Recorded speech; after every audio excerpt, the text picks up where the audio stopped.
Saudaraku, selamat datang di surga kecil di dataran tinggi Aceh Tengah.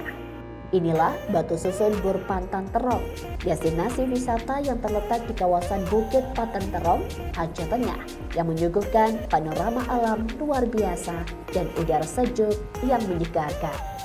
Berlokasi di ketinggian, tempat ini menyajikan suasana damai yang begitu memikat.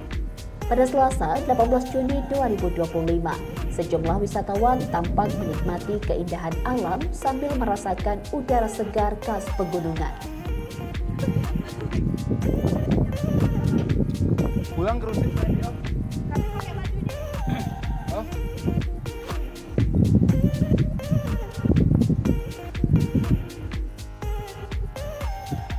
Sabar, salah seorang pengunjung tempat wisata ini mengungkapkan pengalamannya di Bukit Pantan Terong.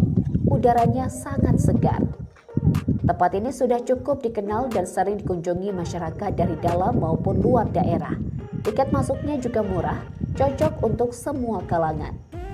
Untuk menikmati keindahan Batu Susun Bur ini, kamu cukup membayar parkir mobil Rp10.000, parkir motor Rp5.000. Sedangkan untuk tiket masuk hanya Rp5.000 per orang. Daya tarik utamanya adalah tentu saja panorama alam. Dari hijaunya pegunungan hingga pemandangan kabut pagi yang menyelimuti menjadikan tempat ini seperti negeri di atas awan. Batu Susun Bur juga cocok untuk segala usia dari anak-anak hingga lansia. Sabar juga menyampaikan harapannya terkait kebersihan lokasi. Meski sudah cukup bersih, ia berharap lebih banyak tempat sampah disediakan agar pengunjung bisa lebih mudah menjaga kebersihan lingkungan. Dari Aceh Tengah, Rifki Syani, Tribun Gayo.